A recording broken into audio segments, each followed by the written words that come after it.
तो let's begin our lecture. Lecture 4 से हमने स्टार्ट करना है आज।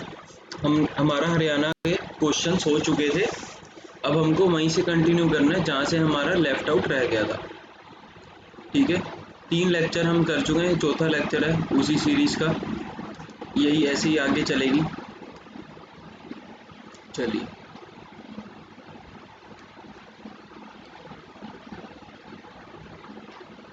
बार बार एक काम करा करो, यूट्यूब पे जाया करो रिवीजन के लिए, या फिर अगर तुमको मन हो पढ़ने का, या फिर कभी इमरजेंसी में ना पढ़ पाओ। पर ये मत सोचो कि अगर मैं यूट्यूब पे अपलोड कर रहा हूँ तो लाइव नहीं बैठोगे।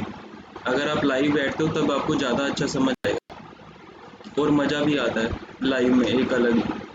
चलो,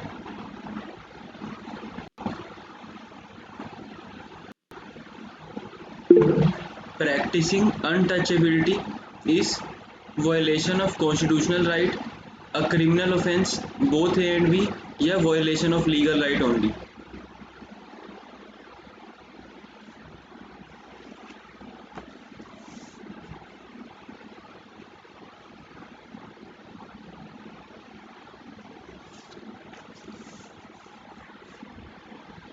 सोचो।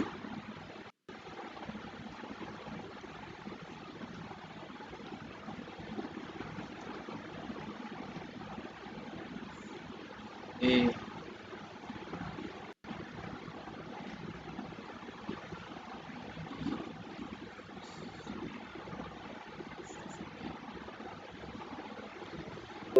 देखो, अगर अनटचेबिलिटी, अनटचेबिलिटी क्या होती है? सिंपल सी बात है, ये एक प्रैक्टिस है जो कि एससी के अगेंस्ट इस्तेमाल की जाती थी, आज भी करी जाती है काफ़ी ज़्यादा इंडिया में, कि उनको छूना तक नहीं है, हाथ धोएंगे, पूरी बॉडी धोएंगे अपनी। तो ऐसी जो प्रैक्टिस है अनटचेबिलिटी, छुआछूत, ठीक है, तो ये जो अनटचेबिलिटी की प्रैक्टिस है, सबसे पहली बात तो ये वॉयलेशन ऑफ कॉन्स्टिट्यूशनल राइट है। आर्टिकल 17 में हमारा प्रोविज़न है, जब अंबेडकर जी इसको डाल रहे थे आर्टिकल 17 को, तब ये एक ऐसा आर्टिकल है जिसको पूरे ही सदन ने हाँ कहा था और एक भी इस पे डिबेट नहीं हुई थी, और सब ने तालियां बजाई, सब ने कहा कि ऐसा आर्टिकल आना चाहिए कॉन्स्टिट्यूशन बनते वक्त भी। अभी क्या ये क्रिमिनल ऑफेंस है? क्रिमिनल ऑफेंस के लिए कोई भी ऑफेंस क्रिमिनल ऑफेंस तब होता है जब उसे किसी एक्ट में हमने डाल रखा हो। ये एक हमारे पास SC/ST एक्ट है, और prevention of atrocities act, prevention of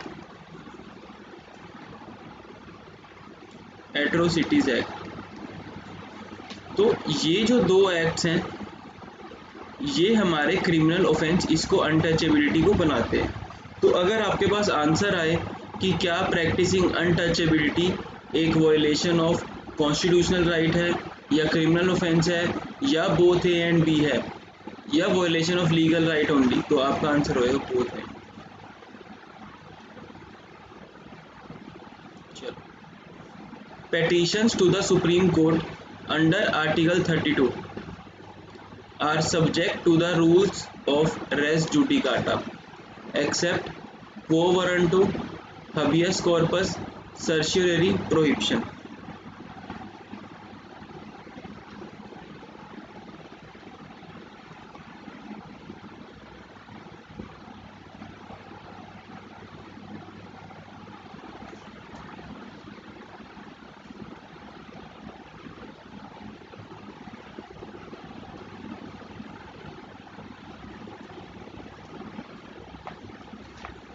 अब इसमें जाहिर सी बात है गौर करने वाली, कि हमारे पास सुप्रीम कोर्ट में कौन सी रिट पर रेस जुडिकाटा नहीं लगता।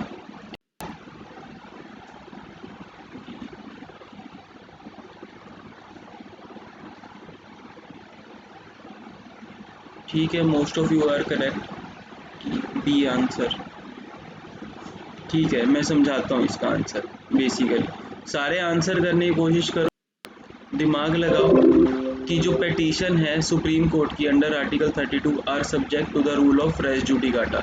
अब सबसे पहली बात है रेस जुडिकाटा, ये कौन से सेक्शन में? सेक्शन 11 CPC, ठीक है, अंडर आर्टिकल 32। और 32 में कितनी रिट्स हैं? 5 रिट्स। ठीक है, तो 5 तरीके की रिट होती हैं 32 के अंदर। अब हमारे पास है देखने वाली बात कि जो रेस जुडिकाटा है वो हमारा किस पे अप्लाई नहीं होता। इसका सिंपल सा आंसर है हबियस कॉर्पस। हबियस कॉर्पस जो है ये हमको किससे बचाता है, इलीगल डिटेंशन से बचाता है। कोई अगर हमको पकड़ ले या फिर कोई भी अगर हमको अंदर बंद कर दे, चाहे पुलिस वाला हो या प्राइवेट पर्सन हो, हबियस कॉर्पस की रिट हम तब लगाते हैं ताकि हमको बचाया जा सके। अगर मान लो एक केस का नाम लिख लो, Ghulam Sarwar versus Union of India. Ghulam Sarwar versus Union of India.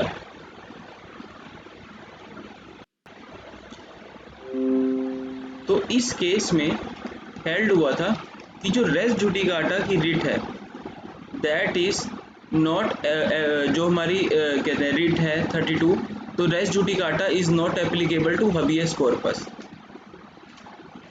क्योंकि हबियस कॉर्पस का बेसिकली एक ऑब्जेक्ट क्या होता है, लोगों को बचाना।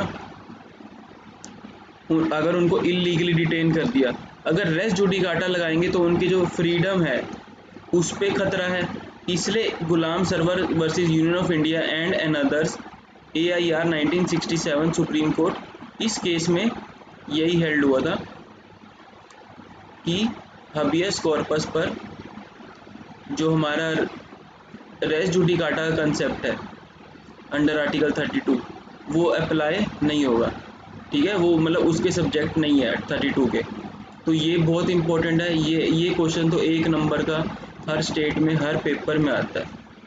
100 में से 99 पेपर में ये हबियस कॉर्पस वाला पेपर ये क्वेश्चन पक्का ही पक्का आना है। चलो, which one of the following is a ground on which the state can impose reasonable restriction on the right to move freely throughout the territory of India? Security of the state, decency, morality, protecting the interest of any ST.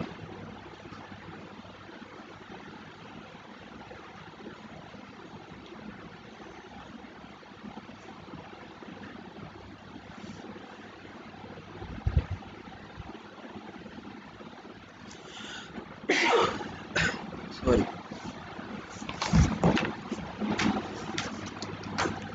बताओ।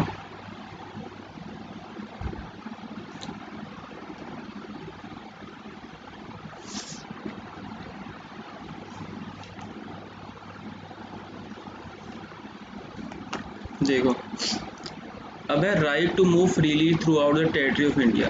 कौन सा article है? 19(1)D। 19(1)D ये इससे deal करता है। ठीक है, अब इनमें से क्या ग्राउंड है on the restriction to move freely throughout the territory of India? अब इसमें 2 ग्राउंड है, for protecting the interest of any ST, किसी ST के इंटरेस्ट को प्रोटेक्ट करने के लिए, and in the interest of general public, in the interest of general public. अगर आप ध्यान से देखो तो हिमाचल प्रदेश में, नॉर्थ ईस्ट स्टेट में जहाँ ST रहते हैं ज़्यादा, उन एरिया में आपको घर खरीदने की आज़ादी नहीं है। वहाँ इवन जाने तक के लिए भी इतनी ज़्यादा रिस्ट्रिक्शंस होती हैं। नागालैंड में पासपोर्ट लेना पड़ता है, बहुत बहुत सारे पंगे हैं। ठीक है, तो ST के इंटरेस्ट को प्रोटेक्ट करने के लिए हम पे through out the territory of India move करने की आज़ादी नहीं है। अगर आप ध्यान से देखो तो आपके पास आज़ादी नहीं है कि आप इधर उधर घूम सको। ठीक है, फ्रीली मूव करने के लिए ST के बेसिस पर आप पे रिस्ट्रिक्शन लगाई जा सकती हैं। और नंबर 2 जो रिस्ट्रिक्शन है वो है कि इन the interest of general public. General public, अगर मान लो कोई भी एक प्रोस्टिट्यूट है, एक केस भी था Kaushalya versus State of UP. इस केस में क्या होता है, एक प्रोस्टिट्यूट होती है, उस पे कोर्ट रिस्ट्रिक्शन लगा देती है कि आप इधर उधर मूव मत करो। उस पे जो है कोर्ट रिस्ट्रिक्शन लगा देती है कि आप इधर उधर मूव मत करो इन the interest of general public. तो एक प्रोस्टिट्यूट को भी हम रोक सकते हैं, ऐसे आतंकवादी को भी रोक सकते हैं, किसी पर्सन को भी रोक सकते हैं इन the interest of general public. या हम कई बार नेताओं वगैरह को भी रोक देते हैं, रैली मत करो, अब जैसे योगी की रैली है, वेस्ट बंगाल में कई बार रुकी है, और भी लीडर्स हैं उनकी रैली रोक देते हैं, तो ऐसा किया जा सकता है। चलो, एज पर article 21A the state shall provide free and compulsory education to all children of the age of 6 to 14 years, 6 to 12 years, 6 to 10 years, 6 to 18 years।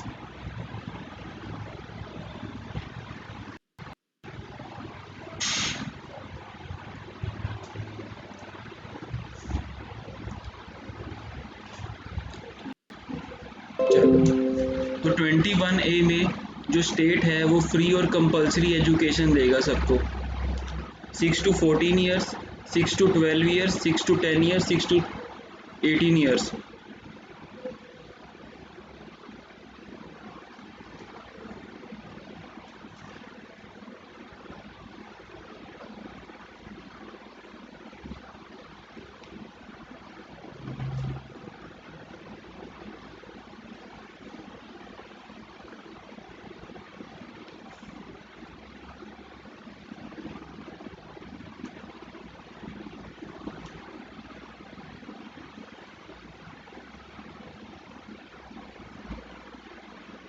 देखो, केस का नाम नोट कर लो। सबसे पहले एजुकेशन के ऊपर केस कौन सा आया था, chronology, Unni Krishnan versus State of Andhra Pradesh. ये उस टाइम की बात है, मतलब जब हमारे पास 21A नहीं था एक्सप्रेसली। तो इसमें सुप्रीम कोर्ट ने कहा जो राइट टू एजुकेशन है वो हमारे फंडामेंटल राइट में स्टेटेड नहीं है, पर अगर हम इसको सही ढंग से देखें तो ये आर्टिकल 21 में इम्प्लिसिट है, ठीक है।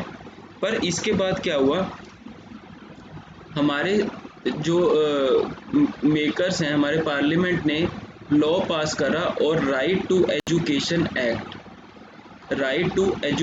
एक्ट 2009 को पास करा, जिससे हमने 21A को जोड़ा, ठीक है, 21A को जोड़ा। और इसको हमने जब जोड़ा तो हमने 6 to 14 ईयर्स उसमें डाला। अब मेरा एक ही क्वेश्चन है आपसे, जो हमने ये अमेंडमेंट करी, ये हमने कौन सी अमेंडमेंट से हम इसे लाए हैं? जो RTE है 21A को हम कौन सी अमेंडमेंट से लेकर आए हैं? वेरी गुड जागृति, very very good. 86th amendment से लेकर आए हैं। 86th अमेंडमेंट से क्या हम किसी और भी प्रोविज़न को लेकर आए हैं RTE से, DPSP में या फिर फंडामेंटल ड्यूटीज़ में?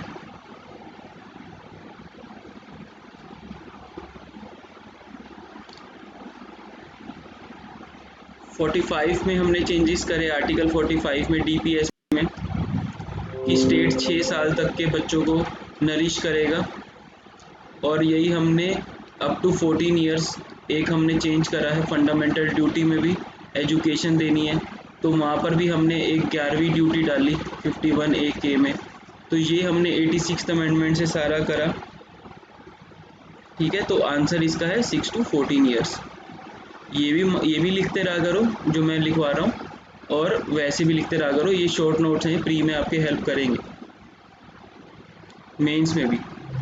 अब है according to article 50 the state shall take steps to separate the judiciary from the executive in the public service of the state, separate functioning of judiciary from executive, separate the powers of judiciary from executive, separate the power of judiciary from the legislature।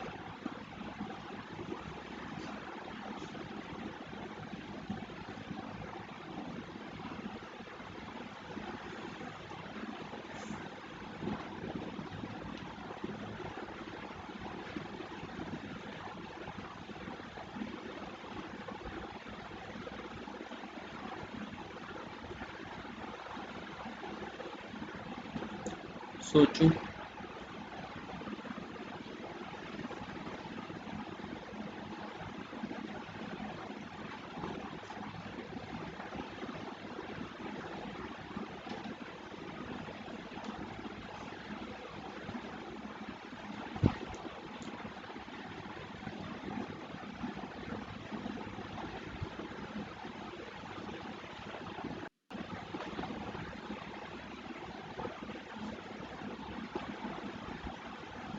Very good बानू और हिमाक्षी।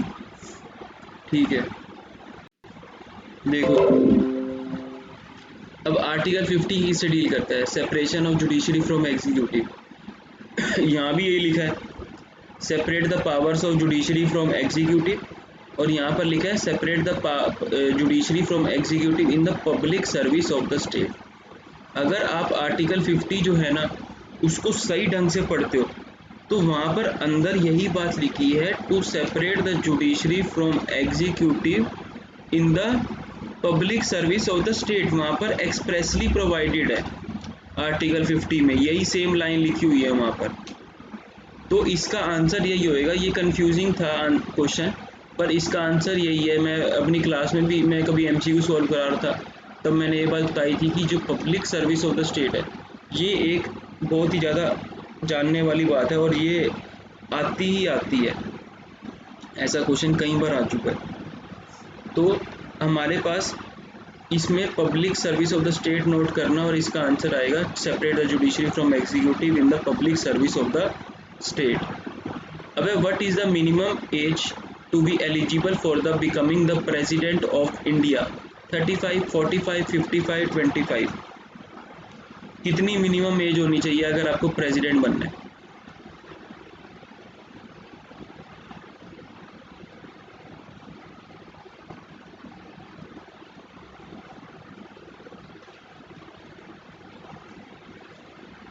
हमारे पास article 58 है, वहाँ पर हमको दिया हुआ है कि बेसिकली क्वालिफ़िकेशंस क्या होती हैं अगर आपको प्रेसिडेंट बनना है। तो अगर आपको प्रेसिडेंट बनना है, सबसे पहली बात वो पर्सन, आप सिटीज़न होने चाहिए इंडिया के, ही must B citizen of India जिसको प्रेसिडेंट बनना है। और उसकी एज कितनी होनी चाहिए? 35 ईयर्स ऑफ एज मिनिमम, ठीक है। और वो एक क्वालिफाइड होने चाहिए for the election of Lok Sabha, ठीक है। And he must be registered as a voter, voter का रजिस्ट्रेशन भी होना चाहिए। एंड कोई भी ऑफिस ऑफ प्रॉफिट नहीं होना चाहिए।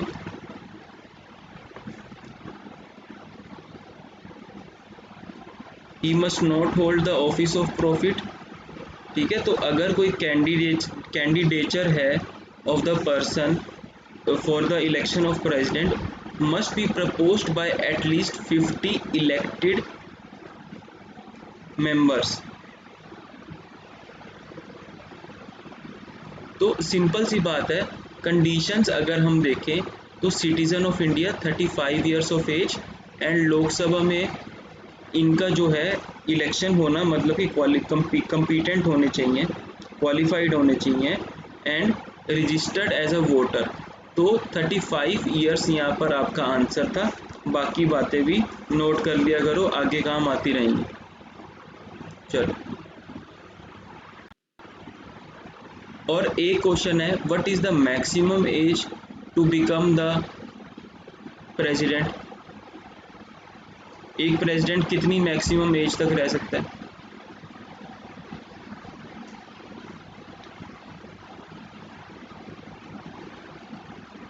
सोचो। 65, 65। अच्छा, और एक जो प्रेसिडेंट है वो कितनी बार इलेक्ट हो सकता है?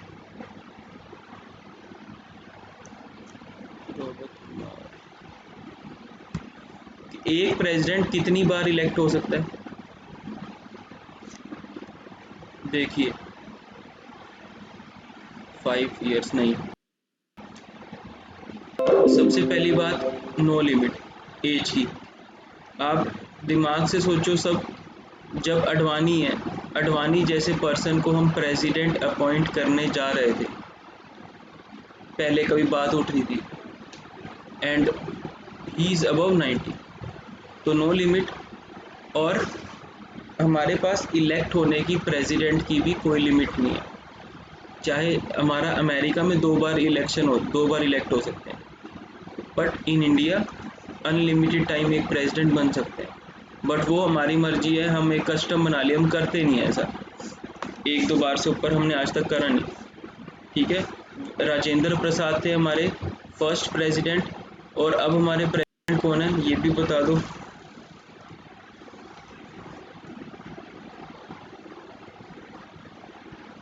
पहला और दूसरा प्रेसिडेंट, ठीक है, रामनाथ कोविंद जी। सेकंड प्रेसिडेंट हमारे कौन से थे, वो भी कई बार पूछ लेते हैं।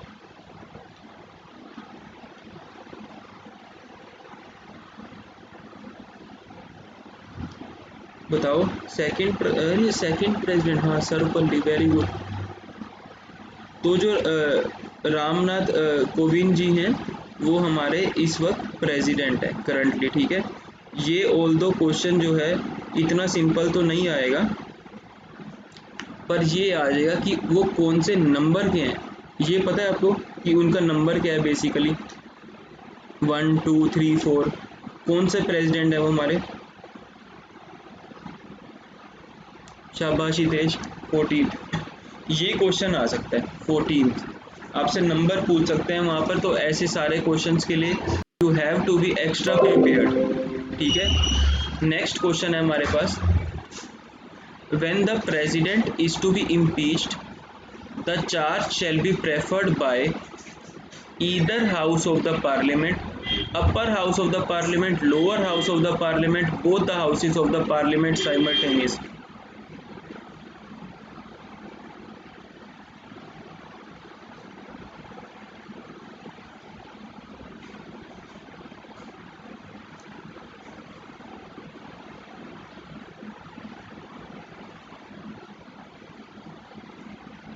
प्रेसिडेंट को हम कैसे रिमूव कर सकते हैं, प्रेसिडेंट को हम इम्पीच कैसे कर सकते हैं, चार्ज कहाँ से प्रेफर किया जाएगा। सबसे पहली बात, अगर हमको प्रेसिडेंट को रिमूव करना है तो हमारे पास खाली एक ही ग्राउंड है, और वो ग्राउंड है वायलेशन ऑफ कॉन्स्टिट्यूशन, ठीक है। तो एक ही ग्राउंड है हमारे पास, अगर आपको रिमूव करना है प्रेसिडेंट को आप कर सकते हो वायलेशन ऑफ कॉन्स्टिट्यूशन से, ठीक है। और इसका जो प्रोसीजर है वो हमारा आर्टिकल 61 में प्रोवाइडेड है कि बेसिकली एक प्रेसिडेंट को अगर हमने रिमूव करना है तो कैसे करना है। और सबसे पहले क्या होता है, एक चार्ज इनिशिएट होता है प्रेसिडेंट के अगेंस्ट, एक चार्ज जो है वो इनिशिएट किया जाएगा अगेंस्ट द प्रेसिडेंट। अब हमारे पास जानने वाली बात है कि कौन सा हाउस करता है, कौन सा हाउस करता है। इसका करेक्ट आंसर है either house of the parliament, चाहे तो चार्ज प्रेफर कर सकता है, ठीक है। और ये जो चार्ज होएगा ये in the form of resolution होता है, it is in the form of resolution. और ये किसी भी हाउस में हो सकता है, और आपको 14 दिन का नोटिस देना पड़ता है, और नोटिस जो है राइटिंग में होता है, and signed by not less than 1/4 of members. और ये जो रेजोल्यूशन है ये पास होना चाहिए by majority of not less than 2/3 members, ठीक है।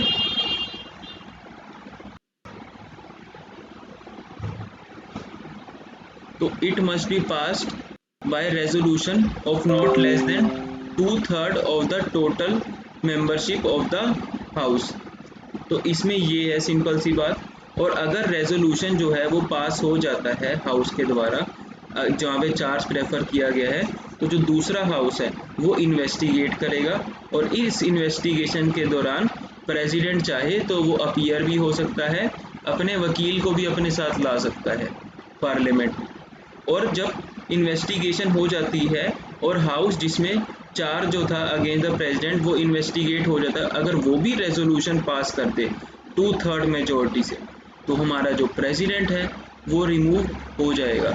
थोड़ा आई नो कि गाइस थोड़ा सा तेज है यहाँ पर इस क्लास में, बट इस क्लास के अकॉर्डिंग मेरे को थोड़ा सा तेज ही चलना पड़ेगा, क्योंकि मेरे को सिलेबस तुम्हारा कंप्लीट कराना है, क्वेश्चन पेपर्स। चलो, what is the meaning of lex loci. Law of land sovereignty is essential for enacting laws, law of the land is supreme, crown has supreme authority.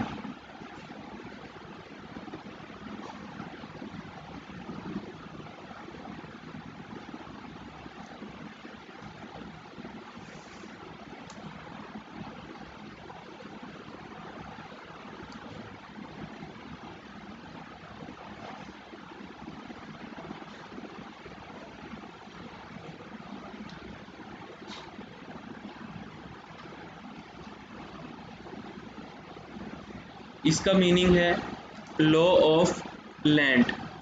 ठीक है, हमारे पास टर्म्स काफ़ी सारी हैं, lex loci, lex contractus, lex situs, lex fori. ठीक है, mainly हम पढ़ते हैं लेक्स लोकाई और लेक्स फोराई। कॉन्ट्रैक्ट में हम कॉन्ट्रैक्टस पढ़ते हैं, सेल्स ऑफ गुड्स एक्ट में सीटस भी पढ़ते हैं, वो अलग अलग टर्म्स हैं, पर अभी के लिए इतना जान लो, इसको हम कहते हैं लॉ ऑफ फॉरम और इसको हम कहते हैं लॉ ऑफ लैंड। तो दो तरीके के होते हैं। ठीक है, यहाँ पर है law of land. Law of land का मतलब होता है वो कंट्री जहाँ पर ट्रांजैक्शन परफॉर्म हुई है, या टोट इज कमिटेड, या प्रॉपर्टी इज सिचुएटेड।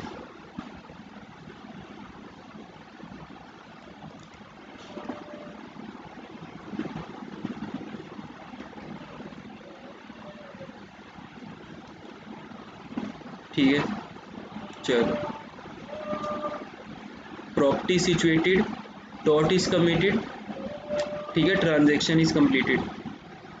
चलो, अब the word socialist and secular were inserted in the preamble by the amendment of constitution 15 14 39 42 44। कौन सी अमेंडमेंट से हमने इसमें हमने डाला था सोशलिस्ट और सेकुलर?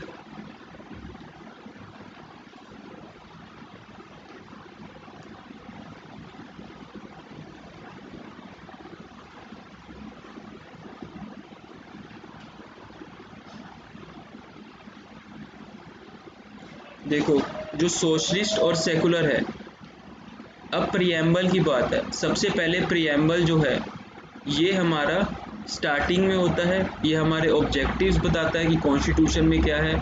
ठीक है, and it is the heart and soul of constitution. Preamble बहुत ज़्यादा इम्पोर्टेंट है।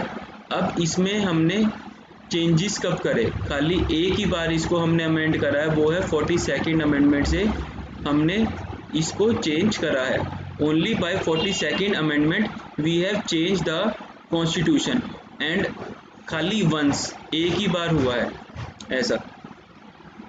तो correct answer would be 42nd। और 42nd तो बहुत ज़्यादा इम्पोर्टेंट है, हम इसको मिनी कॉन्स्टिट्यूशन भी कहते हैं, हम इसको मिनी कॉन्स्टिट्यूशन भी कहते हैं 42nd अमेंडमेंट को। ठीक है, तो ये आप देख लेना। चलो, as far as armed forces are concerned, the fundamental rights granted under Article 14 and 19 of the Constitution are not available at all, available to armed forces but not to other forces, available only at the discretion of Chief of Army Staff, available only to law made by Parliament।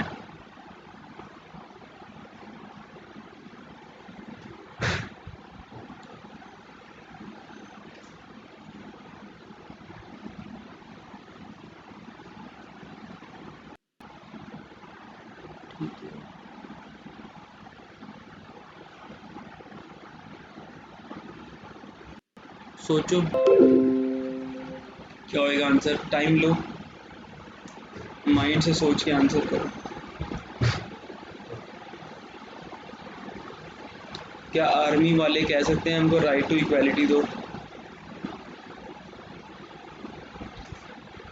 घूमने की आज़ादी दो, घूमने जाएंगे तो भगोड़े का case चल जाएगा, देशद्रोह का केस चल जाएगा। इक्वालिटी क्या मान सकते हैं? हमारे यहाँ पर तो 497 भी हट गया है, 377 सॉरी, तो वैसे तो 497 भी हटाई हुआ है, 377 जो कि हमारा होमोसेक्सुअलिटी वगैरह से डील करता है। क्या आर्मी के अंदर ऐसा हो सकता है होमोसेक्सुअलिटी? सोचो।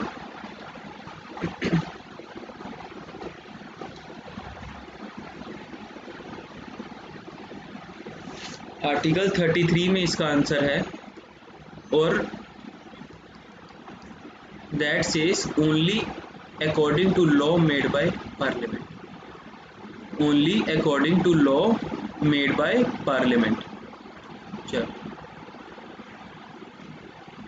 अब इसमें नेक्स्ट है हमारे पास, मैं पढ़ देता हूँ। The following are not included in the right of personal liberty. कौन से राइट टू पर्सनल लिबर्टी में इंक्लूडेड नहीं है? Right to go abroad, right to human dignity, right to under trial prisoners not to be detained for unreasonably long period, right not to be detained beyond for 24 hours in police custody.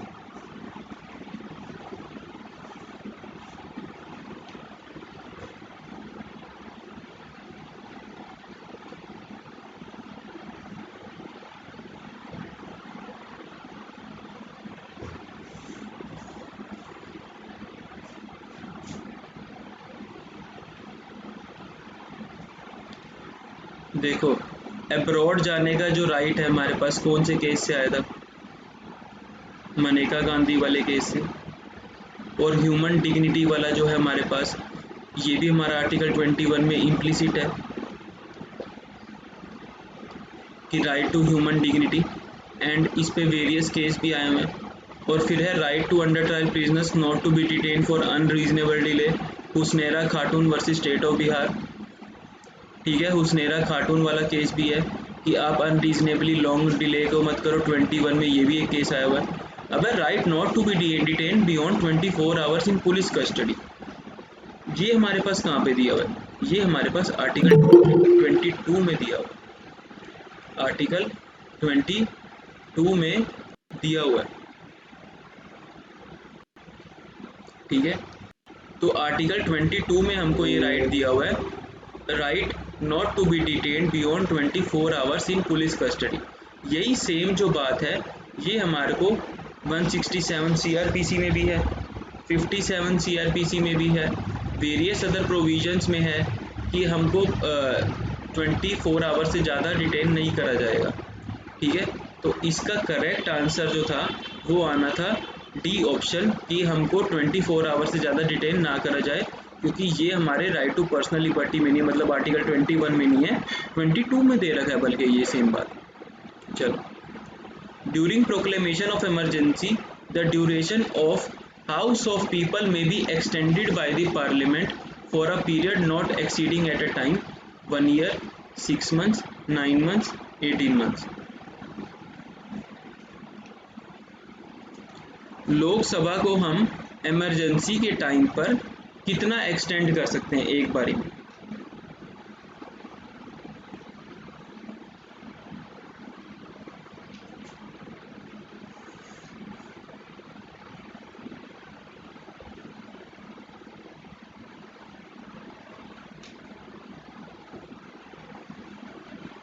इसका answer हमें section 83 clause 2 में है, sorry article 83 clause 2 में।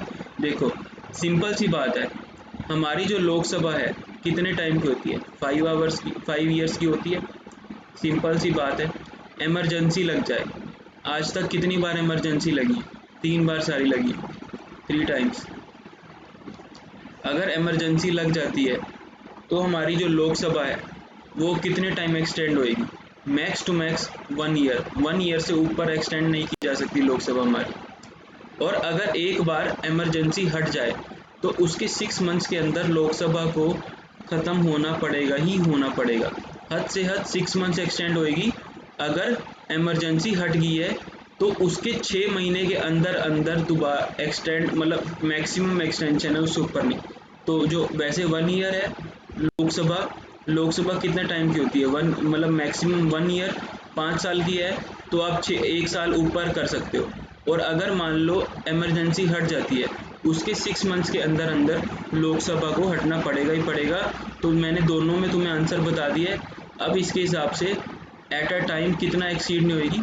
1 year is the correct answer. ठीक है, 1 year is the correct answer. चलो, when the President refers a matter to Supreme Court. इससे पहले मैं बता दूं कि अगर आपको क्लास ज्वाइन करनी है, जैसे मेरी, तो मेरी मेंस की क्लासेस भी चल रही हैं और फीस आपकी 3000 पर मंथ, अगर आप 6 इंस्टॉलमेंट में देना चाहते हो, और अगर आपको पूरा इकट्ठा देना है तो 15,000 मेरी फ़ीस है।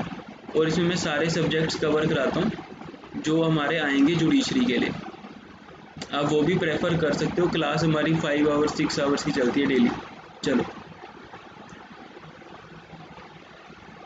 when the president refers a matter to supreme court, the court is bound to render its opinion. The court is bound to render its opinion when it is a dispute of a kind mentioned in the proviso to Article 131. The court is bound to render its opinion when it is a kind of dispute mentioned in Article 71. The court is bound to render its opinion when it is a dispute of the kind mentioned in Article 72.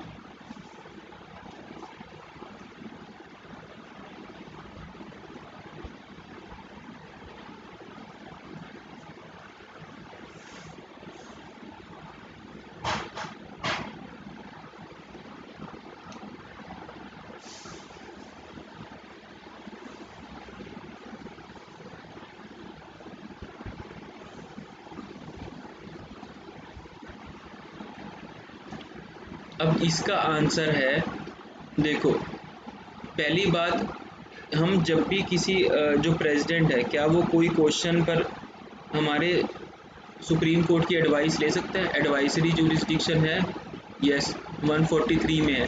हम चाहें तो उससे advice ले सकते हैं, पर क्या Supreme Court bound है एडवाइस देने के लिए, ओपिनियन देने के लिए? The court is not bound to render its opinion. Court कभी बाउंड नहीं है। अब कोर्ट ने मान लो अगर ओपिनियन दे दिया अपना, क्या प्रेसिडेंट बाउंड है? प्रेसिडेंट भी बाउंड नहीं है ओपिनियन से सुप्रीम कोर्ट के, ठीक है।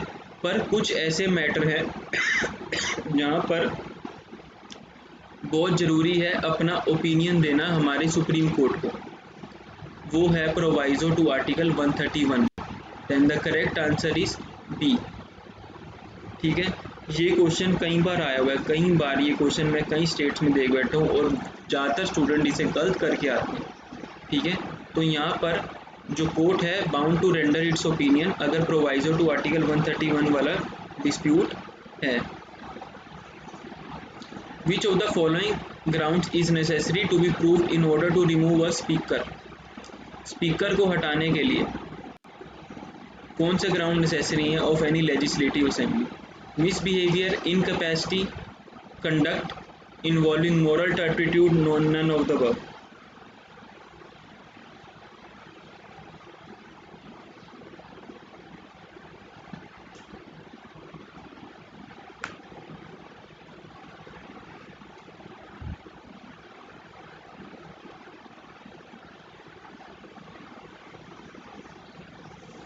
देखो, एक स्पीकर को आप कैसे रिमूव कर सकते हो? स्पीकर सबसे पहली बात कहाँ पर बैठता है? ठीक है रॉबर्ट, वेरी गुड। स्पीकर हमारा कहाँ पर बैठता है? नो, यू आंसर इट, ठीक है, पहले आंसर करा। स्पीकर हमारा कहाँ पर बैठता है? लोकसभा में, ठीक है। स्पीकर हमारा कहाँ पर बैठता है? लोकसभा में बैठता है सबसे पहली बात तो। और स्पीकर को क्या लगाना, क्या हटाना, क्या है वो स्पीकर? स्पीकर तो एक एब्सोल्यूट मेजॉरिटी से भी अगर हम चाहें तो हम हटा सकते हैं आराम से उसे, ठीक है। 14 डेज का नोटिस देना पड़ेगा रेजोल्यूशन का स्पीकर को। और जब भी लोकसभा डिसॉल्व होती है, स्पीकर कभी भी अपना ऑफिस नहीं छोड़ता, ये भी प्री का क्वेश्चन है। स्पीकर कभी ऑफिस नहीं छोड़ता, वो वेट करता है जब नई लोकसभा आएगी, ठीक है, तब उसके बाद वो अपना छोड़ता है ऑफिस। तो speaker doesn't Venkat his office till the new Lok Sabha. First meeting होएगी, उसके बाद अपना छोड़ देगा स्पीकर ऑफिस। तो इसका करेक्ट आंसर था नन ऑफ द अबव। और स्पीकर जो है उसके पास क्या होता है? Right to speak, right to speak in house. जब कोई रेजोल्यूशन अगर उनको हटाने का स्पीकर जी को हमने पास कर रखा है तो क्या है? राइट टू स्पीक है उनके आगे, उनके पास, but he does not have right to vote. Right to vote का अधिकार छीन गया उनसे। अब खाली एक चीज़ का अधिकार है, right to speak in the house. Right to vote का अधिकार उनके पास नहीं है। इस वक्त हमारे स्पीकर कौन है? इस वक्त हमारे स्पीकर जी कौन है बताओ, कमेंट करके लिखो, सिंपल सी बात है।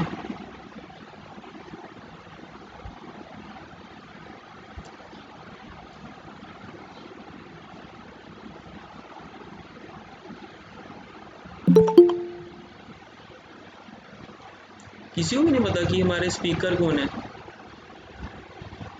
Very good Bhanu and Virendra Singh, you gave right answer, very good. ठीक है, तो ये हमारा स्पीकर जो है वो है ओम बिरला इस वक्त। सॉरी, चलो। Question as to the age of a जज of High Court is to be decided by President, Chief Justice of concern High Court, governor या सीजीआई।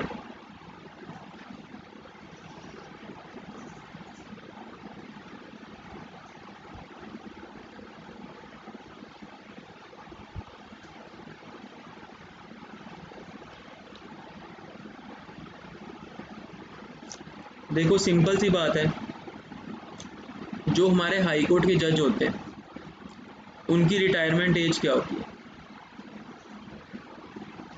मालूम है किसी को? हमारे जो 65, very good Bhanu, 62 is the right answer. 62 होती है हाई कोर्ट के जजों की एज, 65 नहीं होती, 65 सुप्रीम कोर्ट के जज की होती है। तो जो क्वेश्चन है as to the age of, कई बार क्या होता है कि एज पे बवाल मच जाता है, तो ये कौन डिसाइड करता है, कई जज छोड़ते नहीं है।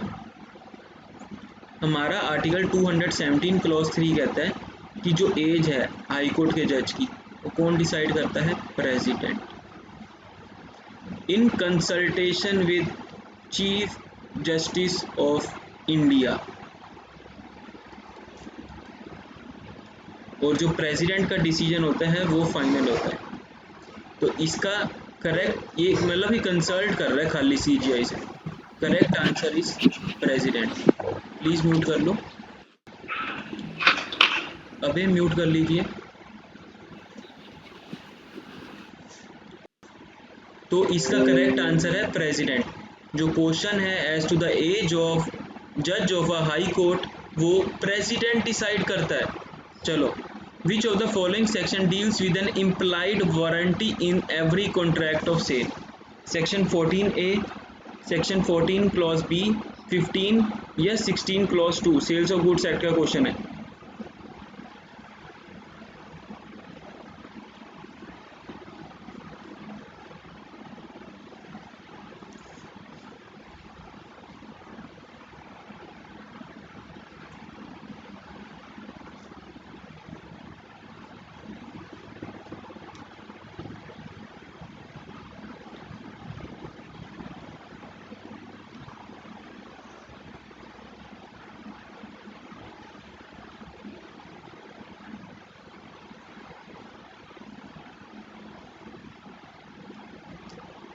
इसका आंसर है 14 क्लॉज बी।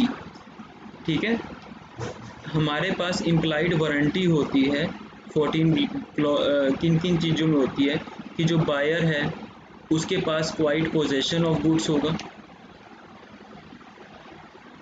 ठीक है, इंजॉय करने के लिए, और जो गुड्स हैं वो फ्री होंगे फ्रॉम चार्ज, मतलब फ्रॉम चार्ज एंड इनकम्बरेंस, मतलब कोई भी कर्जा नहीं होएगा।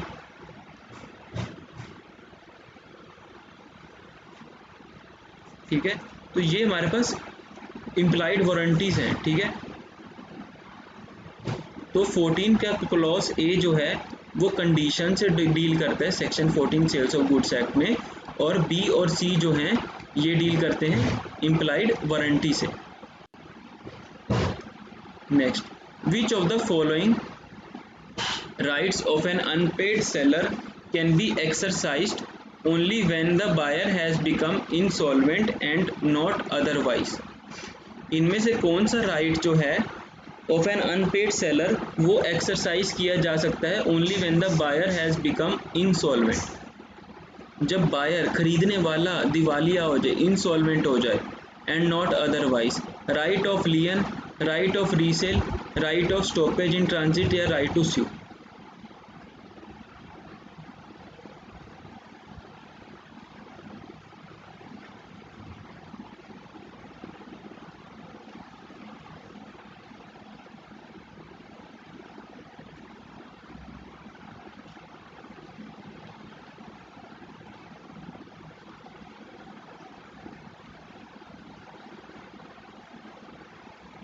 देखो, अगर सेलर ने गुड्स भेज दिए, ट्रांजिट में है, मतलब ट्रक पे है, ट्रक से जा रहे हैं बायर के पास, इतने में सेलर को पता लगता है यार ये तो दिवालिया हो गया, इंसॉल्वेंट हो गया, ये गुड्स जो हैं इसके पास है। ठीक है, तो हमारा बायर क्या कर सकता है, सेलर सॉरी क्या कर सकता है, अगर उसको पैसे नहीं मिल रखे अपने, अगर पैसे मिल रखे हैं वो अलग बात है, तब तो उसे देना पड़ेगा। अगर पैसा नहीं मिल रखा, सेलर इसको फ़ोन मार सकता है कि भाई मेरे गुड्स को मत भेजियो, वहाँ पर लेकर मत जाइयो, वो बंदा दिवालिया हो गया, इंसॉल्वेंट हो गया है, उसको मैं गुड्स दूंगा, मैं उससे पैसे कभी भी नहीं ले पाऊंगा। तो right to stoppage in transit, यहीं रुक जा, मैं आ रहा हूँ गुड्स लेने वापस, या वापस अपनी गाड़ी घुमा ले यू टर्न मार के। तो ये है right of stoppage in transit. इसका करेक्ट आंसर है सी। अनपेड सेलर जो है उसके पास राइट है अगर बायर इंसॉल्वेंट हो जाता है। ठीक है, as per section 41 the buyer must have reasonable opportunity to examine the goods for the purpose of ascertaining the goods are in a deliverable state, the goods are of merchantable quality, the goods are in conformity with the contract, या all of the above।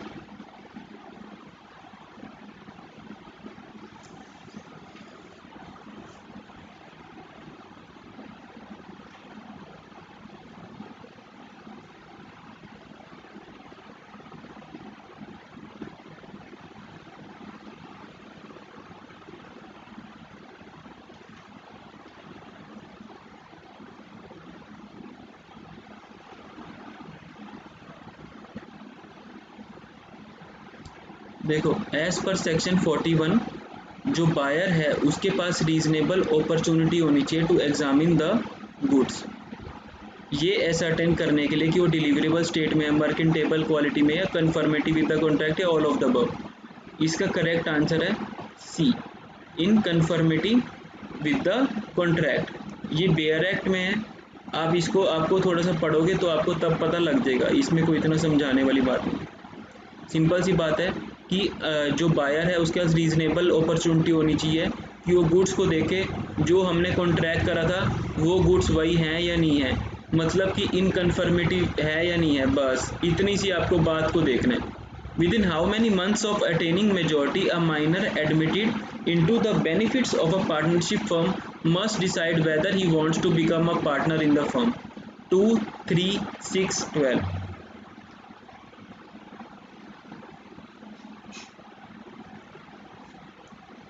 देखो, minor जो होता है वो एक छोटा बच्चा होता है। आंसर देख लेते मार्क्स। ठीक है, वेरी गुड, वेरी गुड। देखो, जो हमारा माइनर होता है वो एक छोटा बच्चा होता है। अब उसको हम खाली बेनिफिट के लिए एंटर कर सकते हैं पार्टनरशिप में। ठीक है, हम उसको कभी फुल फ्लैश पार्टनर नहीं बना सकते, क्योंकि फुल फ्लैश पार्टनर होएगा तो लॉस भी भरना पड़ेगा, और लॉस तो मोइरी बीवी वाले केस ने बोला है माइनर कभी भरता नहीं। तो खाली फ़ायदे के लिए, प्रॉफिट के लिए एक माइनर को हम बेनिफिट के लिए एडमिट करते हैं into the partnership according to section 30 of Indian partnership act. पर ये जो माइनर है, अगर हम इसको एडमिट कर रहे हैं for the benefit of the firm, मतलब for the benefit of a partnership firm, तो अब हो गया ये मेजर। कभी मेजर तो होएगा, 18 साल का तो होएगा, कभी ना कभी तो माइनर। जब ये कभी 18 साल का होएगा, इसको कितने महीनों के अंदर डिसाइड करना पड़ेगा कि मेरे को फर्म में रहना है या नहीं रहना। 6 मंथ्स के अंदर डिसाइड करना पड़ेगा कि मुझको फर्म में रहना है या नहीं रहना। ये हमारा सेक्शन 30 जो है इंडियन पार्टनरशिप एक्ट का, ये कहता है। और इसको नोटिस भेज देना पड़ेगा सेक्शन 72 के अकॉर्डिंग। ठीक है, कि क्या वो बनना चाहता है पार्टनर या नहीं बनना चाहता। अगर वो कहता है मैं पार्टनर नहीं बनना चाहता, तब तो ठीक है। पर अगर वो चुप रहता है, अगर वो साइलेंट रहता है कि उसको पार्टनर बनना है या नहीं बनना, मतलब वो कभी ये इलेक्ट ही नहीं कर पाता कि बनना है या नहीं बनना, तब भी वो अपने आप ही पार्टनर बन जाएगा। डेंजरस रूल है, अपने आप पार्टनर बन जाएगा। और पार्टनर बनेगा तो सारे के सारे जो क्रेडिटर्स हैं उनके लिए वो पर्सनल लायबल हो जाएगा। अब उसको पैसे भी भरने पड़ेंगे। ठीक है, अगर कोई नुकसान होता है कभी, तो जिस दिन से उसने माना कि मैं पार्टनर हूँ, उस दिन से अब वो सारे क्रेडिटर्स को भी लायबल हो जाएगा। अगर वो कहता है मैं पार्टनर नहीं हूँ, तो उसकी माइनर वाली ही अपनी जिम्मेदारियां रहेंगी। उसको पब्लिक नोटिस देना पड़ेगा सेक्शन 72 में, ठीक है। एक वर्नैकुलर न्यूज़पेपर में 72 में उसको देना पड़ता है पब्लिक नोटिस कि मैं कल पार्टनर नहीं रहा। तो उसकी जो जिम्मेदारियां हैं उस दिन तक रहेंगी, वो भी खाली वही जो वो बच्चा था वही, पर अब वो हो गया बड़ा, ठीक है। अगर वो उसने कहा कि मेरे को नहीं रहना तब तो ठीक है, तब वो चला जाएगा। अगर उसने कहा रहना है तो सारी जिम्मेदारियां बड़ों वाली आ जाएंगी जिस दिन से उसने कहा मेरे को रहना है। चलो, तो यहाँ पर करेक्ट आंसर है 6 मंथ्स। चलो, आपको अगर जैसे इसको समझना है, ये थोड़ा सा एक टॉपिक है टाइम लेने वाले। आपको अगर जैसे डिटेल में पढ़ना है कोई भी चीज़, तो आप मेंस बैच भी मेरा ज्वाइन कर सकते हो। एंड उसमें मैं लेटेस्ट जजमेंट्स भी कराता हूँ, 1 घंटा मैं लेटेस्ट जजमेंट हर रोज़ कराता हूँ। And 1.5 hours Hindi English GK, और बाकी 2-3 घंटे लेक्चर जो हैं, 4 लेक्चर मेरे मेंस के भी चलते हैं, ठीक है। तो उसमें मैं 5-6 घंटे बिठाता हूँ हर रोज़, या 7 घंटे भी हो जाते हैं, नॉट अ बिग डील। तो अगर वो ज्वाइन करना है तो आप वो ज्वाइन कर सकते हो। चलो, generally an introduction of a new partner in a partnership firm would require the consent of majority of partners, all the partners, the majority of the partners bearing the dormant partners, barring the dormant partners, the partners having majority share in the firm। अगर हम introduce करते हैं new partner को, हमें किसकी consent चाहिए? सारे partners की, sorry majority of the partners की, या सारे पार्टनर्स की, या फिर majority of the partners barring the dormant partners, या partner having majority share in the firm.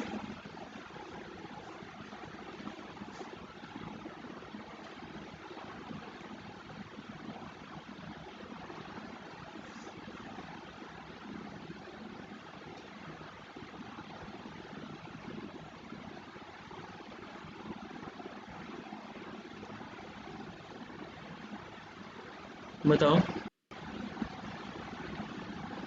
Very good Virendra, section भी आपने बता दिए, ठीक है। Very good all of you, Himakshi, Virendra, Bhanu, ठीक है। Very,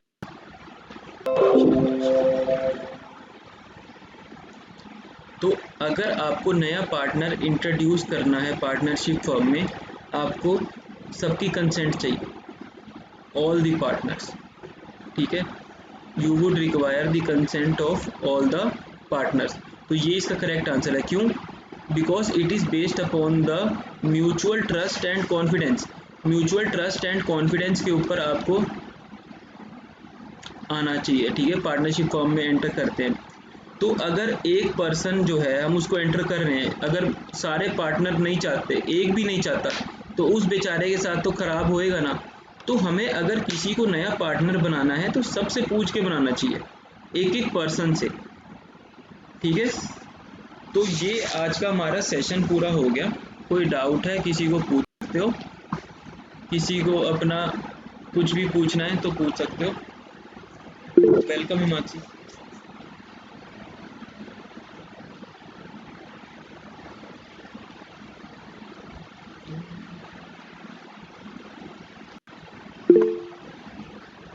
welcome Bhanu.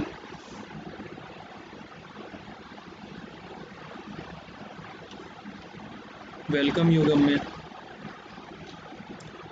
Welcome Virendra.